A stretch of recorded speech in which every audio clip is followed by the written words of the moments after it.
My mistress's father found out about me and is threatening to destroy my life if I don't marry his daughter ***. I've never posted here before, but I really need advice. I honestly don't know what to do anymore. I'm 35 years old. I've been married for 15 years. We have 2 kids, and the third one is on the way. For most of our marriage, we lived really close. She was with me when I had absolutely nothing. There were times we were almost buying food on credit. I worked, and she handled everything at home. Why didn't she work? Because I didn't want her to. She has 2 college degrees. She graduated top of her class in both universities. Before we got married, she had a job and was making more money than I was. And honestly, that bothered me a lot. It really messed with my ego. After our first child was born, I convinced her to quit her job and stay home full time. She never complained. She did everything I asked. Took care of the kids, cooked, cleaned, hosted my relatives, even the ones who annoyed the hell out of me. She would make huge meals for them, clean the house, and still somehow keep up with the kids. A couple of years ago, when I finally started making about as much money as she used to, I suddenly felt like she was living off me. Yeah, I know how that sounds. You're probably thinking I'm an idiot. Fair enough.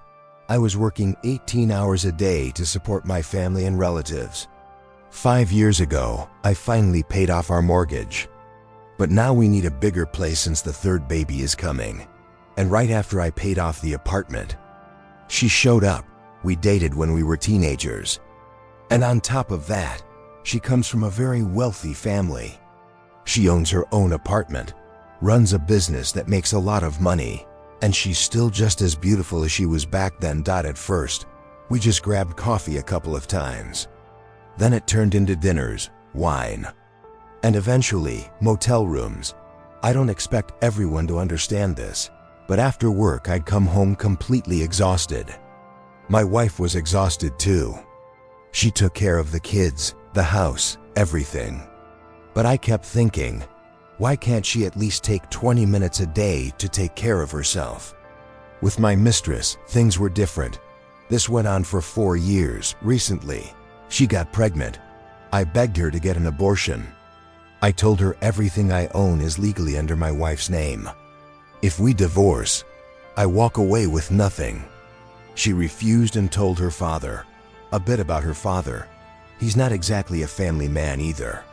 He forced his daughter to divorce her first husband because they couldn't have a child after 3 years. He's a doctor, but he made his real money by opening the first private hospital in our city. He treated people from City Hall, the police department, all kinds of powerful people. He has money and connections. When he found out, he called me in. He made me get on my knees and swear that I would divorce my wife, leave all my savings to them, and go live with his daughter to raise the child. I don't understand how I'm supposed to live without everything I've worked for over the last 20 years. Please tell me what I can do. First update. I read the comments and honestly didn't expect this much hate. How am I supposed to just leave everything to her and walk away? Even though we live in America, in our family, it's always been this way. The man works, the woman takes care of the kids. How can you be okay with your wife working around other men all day? And I don't want to leave her everything. She stayed home all those years while I worked 18 hours a day. Top comment. Man, do you even hear yourself? This is pure immaturity. Take responsibility for your life. You forced your wife to quit her job. Only years later did you finally catch up to what she was making before pregnancy. You cheated with your ex, got her pregnant, and now you're acting surprised. After reading this, it's clear your wife is basically a saint for carrying someone like you on her back for all these years. Second update. 6 months have passed since the last update. Here's what happened. I told my wife everything. I hate admitting this, but I was drunk, on my knees, begging for forgiveness. She did everything for me, and this is how I paid her back. You were right. I packed my things into one suitcase and moved in with my mistress. Her father said he'd help me get a more respectable job, but he was against me supporting my wife and kids. Like some of you said, I finally grew a spine and gave him an ultimatum. I will support both families and work for both children. Thank you for opening my eyes. I was a complete idiot.